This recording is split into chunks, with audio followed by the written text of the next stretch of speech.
Hello everyone, hope आप सभी लोग स्वस्थ होंगे, अच्छे होंगे। हम सभी को पता है कि हल्दी हमारी हेल्थ के लिए कितनी ज़्यादा अच्छी होती है। हल्दी के हमारे स्वास्थ्य के लिए कितने ज़्यादा बेनिफिट्स होते हैं। इससे पहले भी वीडियो में हमने समझा था कि हल्दी हमारे हेल्थ के लिए कितनी ज़्यादा बेनिफिट्स दे सकती है, क्या-क्या लाभ हमें हल्दी से मिल सकते हैं। इससे पहले वीडियो में हमने हल्दी के पानी के बारे में डिस्कस किया था कि हल्दी का पानी हमारे लिए कितना ज़्यादा चमत्कारी हो सकता है, कितने तरीके से हमें इससे लाभ मिल सकते हैं। लेकिन आज इस वीडियो में हम बात कर रहे हैं कुछ ऐसे केसेस के बारे में, कुछ ऐसी कंडीशंस के बारे में जिनमें आपको हल्दी का इस्तेमाल नहीं करना चाहिए। जैसे कि एक सिक्के के भी दो पहलू होते हैं, दो साइड होती हैं। कोई भी चीज़ के अगर फायदे होते हैं, तो वहीं अगर हम उस चीज़ का ओवर यूज़ कर लेते हैं, ज़्यादा इस्तेमाल कर लेते हैं, तो आपको उस चीज़ से नुकसान भी पहुँच सकता है। वैसे ही हल्दी का इस्तेमाल करना, अगर कुछ कंडीशंस ऐसी होती हैं हमारी बॉडी में, कुछ केसेस ऐसे होते हैं जब आपको हल्दी का इस्तेमाल करने के लिए, अवॉइड करने के लिए बोला जाता है कि आप हल्दी को इस्तेमाल ना करें, हल्दी का ज़्यादा यूज़ ना करें। तो आज इस वीडियो में हम वो ऐसे 7 कंडीशन समझेंगे, 7 ऐसे केसेस समझेंगे जिसमें आपको एडवाइस किया जाता है कि आप हल्दी का ज़्यादा इस्तेमाल ना करें। इससे पहले, इस वीडियो को स्टार्ट करने से पहले हम एक चीज़ क्लियर करना ज़रूर चाहते हैं, आपके लिए ये क्लियर हो कि जैसे हम डेली में हल्दी का खाने में, खाना बनाने में इस्तेमाल करते हैं, सब्जी बनाने में, दाल बनाने में जैसे आप इस्तेमाल करते हैं उसे एज़ अ मसाला, इस उसके बारे में इस वीडियो में बात नहीं हो रही है। क्योंकि एज़ अ फूड हल्दी को यूज़ करना अलग चीज़ हो जाती है। खाना बनाने में जैसे हम मसाले की तरह हल्दी का इस्तेमाल करते हैं, उसमें हल्दी हम बहुत ज़्यादा कम क्वांटिटी में यूज़ करते हैं, डाइल्यूटेड फॉर्म में यूज़ करते हैं और वो हमें नुकसान नहीं पहुँचाती है। लेकिन कई बार ऐसा होता है कि कई लोग हल्दी को एज़ अ सप्लीमेंट यूज़ करना स्टार्ट कर देते हैं, कैप्सूल के फॉर्म में, या फिर हल्दी का जो पाउडर आता है, उसका रेगुलर यूज़ करने लगते हैं। ओवर यूज़ अगर आप कर रहे हैं, हल्दी को as a supplement regularly use कर रहे हैं, तो कुछ ऐसी कंडीशंस होती हैं जिनमें आपके लिए हल्दी का यूज़ करना नुकसानदायक हो सकता है, हमारी हेल्थ के लिए खतरनाक हो सकता है। तो आज इस वीडियो में हम उन्हीं कंडीशंस के बारे में जानेंगे। हल्दी हमारी हेल्थ के लिए बेनिफिशियल होती है, बहुत सारे फायदे हमें हल्दी से मिल सकते हैं। लेकिन कुछ केसेस हैं, कुछ ऐसी कंडीशंस हैं, सिर्फ उन कंडीशंस में ही आपको हल्दी नहीं लेनी है। अगर इन कंडीशंस में जो हम बताने वाले हैं, अगर इनमें से कोई भी कंडीशन आपके साथ है, तब आपको हल्दी का इस्तेमाल as a supplement over use नहीं करना है। अगर इनमें से कोई कंडीशन आपके साथ नहीं है, तब हल्दी आप यूज कर सकते हैं।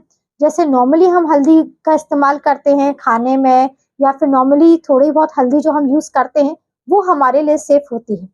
तो हल्दी के बारे में, कब कब हल्दी हमारे लिए नुकसानदेह हो सकती है, किन किन कंडीशंस में नुकसानदेह हो सकती है, ये सारी चीज़ों को जानने के लिए आप वीडियो को एंड तक ज़रूर देखिएगा।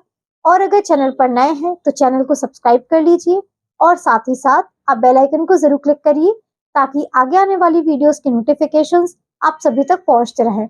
मैं डॉक्टर शुभी गोपरेले पस्तोर आज आप सभी के साथ इस वीडियो के माध्यम से आसान भाषा में और डिटेल में सारी चीज़ें समझाने की कोशिश करूंगी कि हल्दी हमारे लिए कब नुकसानदेह हो सकती है, कितनी लिमिट में आपको हल्दी लेनी चाहिए और किन कंडीशंस में आपको हल्दी का इस्तेमाल बिल्कुल भी नहीं करना चाहिए। तो चलिए शुरू करते हैं और समझते हैं। हम सभी के घर में हल्दी का कई तरीके से इस्तेमाल होता है। कई, अगर आपको चोट लग जाए या कोई जख्म हो जाए, दर्द हो रहा है आपको कहीं बॉडी में, जोड़ों में दर्द हो रहा है, तो ऐसे केसेस में कई लोग हल्दी का इस्तेमाल करते हैं। दूध में मिलाकर पी सकते हैं, पानी के साथ ले सकते हैं और इससे कई ज़्यादा फायदे भी मिलते हैं, आपको आराम भी मिलना स्टार्ट हो जाता है। लेकिन कई लोगों की इससे लेकर एक शिकायत भी रही है कि उन्हें आजकल कुछ दिनों से कमजोरी महसूस हो रही है, चलने फिरने में सांस फूलने की प्रॉब्लम हो रही है। और जब पूछा गया है, पूछे जाने पर यह पता चला है कि अर्थराइटिस की, जॉइंट पेन की शिकायत के कारण वो कई सालों से हल्दी का इस्तेमाल कर रहे हैं, हल्दी को कई सालों से रेगुलरली यूज कर रहे हैं। तो हल्दी का जब हम ओवर यूज करने लगते हैं, हल्दी का जब हम एज अ सप्लीमेंट यूज करने लगते हैं, तो उससे कई प्रॉब्लम हो सकती है। अगर हमें जॉइंट पेन होता है, कहीं दर्द हो रहा है या फिर सूजन की प्रॉब्लम हो रही है, हल्दी का इस्तेमाल करने से हमें फायदा मिलता है, आराम भी हमें तुरंत मिल जाता है। लेकिन जब हम इस चीज का ओवर यूज कर लेते हैं, इसे सप्लीमेंट की तरह यूज करने लगते हैं, तो वहीं हल्दी हमारे लिए नुकसानदेह भी हो सकती है। हल्दी के ओवर यूज से खून की कमी होना, कमजोरी महसूस होना, ये सारी प्रॉब्लम्स भी हो सकती हैं। हल्दी हमारी बॉडी में आयरन के अब्जॉर्प्शन को कम करती है। तो अगर हम हल्दी का ओवर यूज करना स्टार्ट कर देते हैं, उसे एज अ सप्लीमेंट यूज करना स्टार्ट कर देते हैं, तो ये आपके पेट के अंदर, आंतों के अंदर आयरन के अब्जॉर्प्शन को कम कर देती है, और जिसकी वजह से हमें खून की कमी की प्रॉब्लम हो सकती है। आयरन हमारी बॉडी में खून बनाने में, हीमोग्लोबिन को बढ़ाने का काम करता है, और अगर आयरन का अब्जॉर्प्शन हमारी बॉडी में कम होगा, तो इसकी वजह से आपको खून की कमी, कमजोरी महसूस होना और कई और प्रॉब्लम्स भी हो सकती हैं। तो अगर आपके अंदर खून की कमी है, स्पेशली ये प्रॉब्लम लेडीज के साथ ज्यादा होती है, जेंट्स में भी ये प्रॉब्लम हो सकती है। अगर किसी में भी ये प्रॉब्लम हो रही है, खून की कमी की शिकायत हो रही है, तो ऐसे में, ऐसी कंडीशन में आपको हल्दी का इस्तेमाल कम कर देना चाहिए। और अगर इसे आप कई टाइम से, कई सालों से या रेगुलरली एज ए सप्लीमेंट इस्तेमाल कर रहे हैं, यूज कर रहे हैं, तो इसे बिल्कुल भी रोक देना चाहिए, क्योंकि इससे आपकी प्रॉब्लम बढ़ सकती है, अनीमिया की शिकायत आपको हो सकती है। तो इस कंडीशन में आपको हल्दी का इस्तेमाल करने के लिए, अवॉइड करने के लिए बोला जाता है। इसके साथ साथ दूसरी बड़ी प्रॉब्लम जो हल्दी के ओवर यूज की वजह से हो सकती है, वो है अबॉर्शन की। हल्दी अगर आप प्रेगनेंसी के टाइम पर ले रहे हैं, अगर आप प्रेग्नेंट हैं, तो ऐसे में आपको हल्दी का कोई भी सप्लीमेंट कभी भी इस्तेमाल नहीं करना चाहिए, क्योंकि हल्दी लेडीज में मेंस्ट्रुएशन को लाने का काम करती है। ये उन दो लोगों को दिया जाता है जिनके मेंस्ट्रुएशन देर से आते हैं या फिर इरेगुलर रहते हैं। अगर आपकी प्रेगनेंसी का टाइम चल रहा है, अगर आप प्रेग्नेंट हैं, तो ऐसे में आपको हल्दी का ओवर यूज करने से बचना चाहिए। आपको हल्दी का यूज कम से कम या फिर बिल्कुल भी नहीं करना चाहिए, क्योंकि इसका ओवर यूज करने से कई बड़ी प्रॉब्लम हो सकती हैं। अबॉर्शन की समस्या हो सकती है, ब्लीडिंग हो सकती है, और ये बड़ी दिक्कत को ला सकती है। तो इसलिए एडवाइस आपको यही किया जाता है कि प्रेगनेंसी के टाइम खासकर आपको हल्दी के सप्लीमेंट्स कभी भी इस्तेमाल ना करें, हल्दी का ओवर यूज करने से बचें। तीसरा उन लोगों के लिए है जिनके अंदर किसी भी टाइप का ब्लीडिंग डिसऑर्डर है। ब्लीडिंग डिसऑर्डर का मतलब होता है कि अगर आपके अंदर खून कहीं से जारी हो गया है, चोट लगने की वजह से, कट लगने की वजह से अगर खून आना स्टार्ट हो गया है, तो ये जल्दी रुकता नहीं है। तो हीमोफीलिया या इस तरह के कोई भी प्रॉब्लम जिसके अंदर किसी भी टाइप का ब्लीडिंग डिसऑर्डर अगर है, तो ऐसे में आपको हल्दी का ओवर यूज करने से बचना चाहिए, क्योंकि ये इस प्रॉब्लम को और ज्यादा बढ़ा सकता है। इसके अलावा बहुत सारे लोग ऐसे हैं जिन्हें दिल की बीमारी है, तो उनको एंटीकोगुलेंट दी जाती है, जिसका काम खून को पतला करना होता है। तो ऐसे लोगों को भी हल्दी का ओवर यूज करने से बचना चाहिए, हल्दी के इस्तेमाल को अवॉइड करना चाहिए। हल्दी पी में भी एंटीकोगुलेंट फैक्टर होता है, जो कि हमारी बॉडी के अंदर खून को जमने से रोकती है, खून को पतला करने का काम करती है। और अगर आपके अंदर ऑलरेडी इस तरह की कोई बीमारी है, खून आपका रुक नहीं रहा है, खून पतला है, या फिर आप इस तरह की कोई दवाइयां ले रहे हैं जो खून पतला करने का काम करती हैं, और साथ ही साथ अगर आप हल्दी के सप्लीमेंट लेना भी स्टार्ट कर देते हैं, तो इसकी वजह से ब्लीडिंग और ज्यादा बढ़ जाती है। ये प्रॉब्लम आपकी और ज्यादा बढ़ सकती है, और ये काफी खतरनाक भी हो सकती है। इसलिए ब्लीडिंग डिसऑर्डर वाले लोगों को हल्दी का इस्तेमाल करना बिल्कुल भी मना है। हल्दी का इस्तेमाल उन्हें कम से कम करना चाहिए या फिर अवॉइड करना चाहिए। अब इसके अलावा उन लोगों को भी मना है जिन्हें किडनी स्टोन की प्रॉब्लम है, किडनी में पथरी की प्रॉब्लम है, या पथरी बनती रहती है। जो हमारी किडनी स्टोन होता है, जो हमारी किडनी में पथरी बनती है, वो होती है कैल्शियम ऑक्सलेट की।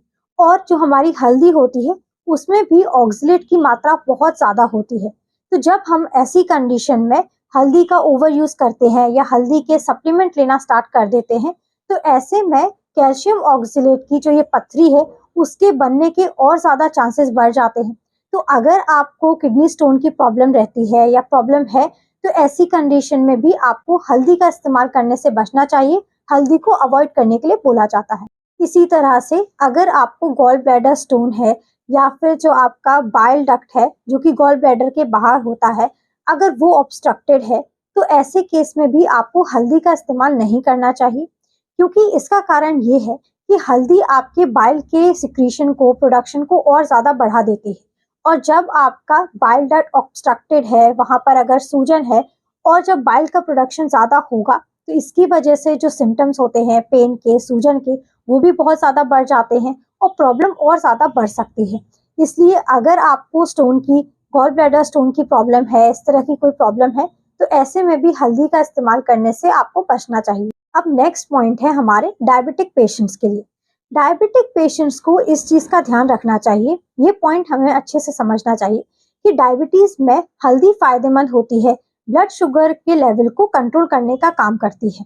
लेकिन अगर आप डायबिटिक हैं और आपकी ऑलरेडी दवाइयाँ चल रही हैं, जो कि आपके ब्लड शुगर लेवल को कम करने का काम कर रही हैं, आप दवाइयाँ ले रहे हैं, जिससे आपकी शुगर कंट्रोल में भी रहती है, और ऐसे में अगर आप हल्दी के सप्लीमेंट्स लेना भी साथ में स्टार्ट कर देते हैं, तो इससे हाइपोग्लाइसीमिया का रिस्क बढ़ जाता है। हाइपोग्लाइसीमिया एक ऐसी कंडीशन होती है जिसमें आपका ब्लड शुगर बहुत ज़्यादा लो हो जाता है, और ये बहुत ज़्यादा डेंजरस भी हो सकती है।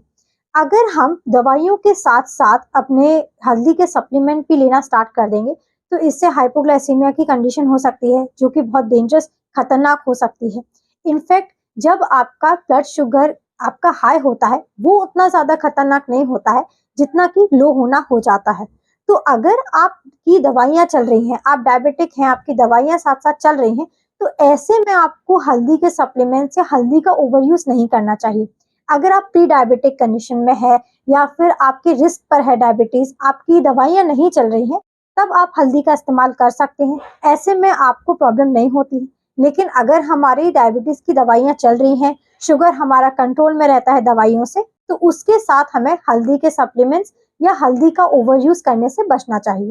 अब इसके अलावा लास्ट कंडीशन है GERD, एसिड रिफ्लक्स की अगर आपको प्रॉब्लम है। इसे अगर हम आसान भाषा में समझें, तो जो हमारे पेट के अंदर का जो एसिड होता है, वो अगर हमारे वापस से खाने की नली में जाने लगे, तो उसे बोला जाता है एसिड रिफ्लक्स, जिसमें पेन, दर्द, ये सारी प्रॉब्लम्स भी हो सकती हैं। तो अगर आपको एसिड रिफ्लक्स की प्रॉब्लम है, GERD की कंडीशन अगर आपको है, तो ऐसे में आपको हल्दी का इस्तेमाल करना अवॉइड करना चाहिए।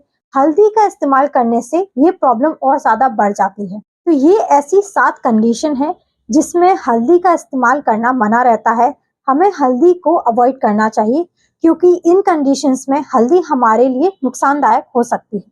हल्दी के नुकसान इन सारी कंडीशंस में आपको तभी होते हैं जब हल्दी हम एज अ सप्लीमेंट यूज करना स्टार्ट कर देते हैं, हल्दी का जब हम ओवर यूज करना स्टार्ट कर देते हैं। अगर हम हल्दी को एक लिमिट में यूज करते हैं, जैसे हम डेली खाना बनाने में एज अ मसाला हल्दी का इस्तेमाल करते हैं, कम क्वांटिटी में आप इसे ले सकते हैं। लेकिन अगर इन 7 कंडीशंस में से अगर आपको कोई भी एक कंडीशन है, तब आपको हल्दी के इस्तेमाल को अवॉइड करना चाहिए, क्योंकि सिर्फ इन कंडीशंस में ही हल्दी का यूज करना, हल्दी को एज अ सप्लीमेंट यूज करना या फिर हल्दी का ओवर यूज करना हमारे लिए खतरनाक, हमारे लिए नुकसानदायक हो सकता है। इसका मतलब ये नहीं है, इस वीडियो से अगर आप ये समझें कि हल्दी को हमें बिल्कुल भी यूज नहीं करना चाहिए, हल्दी हमें लेना ही बंद कर देना चाहिए क्योंकि हल्दी इतने सारे नुकसान पहुंचा रही है। तो हम बार-बार आपको इस वीडियो के माध्यम से बताना चाह रहे हैं कि सिर्फ ये 7 कंडीशंस ऐसी हैं जिसमें हल्दी हमें नुकसान पहुंचाती है। हल्दी का ओवर यूज और हल्दी को एज अ सप्लीमेंट हमें नुकसान पहुंचा सकता है। अगर इन 7 कंडीशंस में से आपको कोई कंडीशन नहीं है, अगर आपको कोई प्रॉब्लम नहीं है, तो हल्दी हमारे लिए बहुत ज़्यादा बेनिफिशियल, हमें कई फायदे दे सकती है। तो उम्मीद है आपको ये टॉपिक अच्छे से क्लियर हो गया होगा। आपको हल्दी से क्या-क्या नुकसान, किन-किन कंडीशंस में पहुंच सकते हैं, ये अच्छे से समझ आ गया होगा। लेकिन अगर आपके फिर भी कोई डाउट हो या कोई क्वेश्चन हो, तो आप हमें कमेंट सेक्शन में पूछ सकते हैं। अगर आपको ये वीडियो अच्छा लगा है, हेल्पफुल लगा है, तो आप इस वीडियो को ज़्यादा से ज़्यादा लोगों तक पहुंचाइए, आप शेयर करिए। और अगर चैनल पर नए हैं, अभी तक आपने हमारे चैनल को सब्सक्राइब नहीं किया है, तो आप हमारे चैनल को सब्सक्राइब कर लीजिए और साथ ही साथ आप बेल आइकन को जरूर क्लिक करिए, ताकि आगे आने वाली वीडियोस के नोटिफिकेशंस आप सभी तक पहुंचते रहें। Thank you, have a nice day and keep smiling.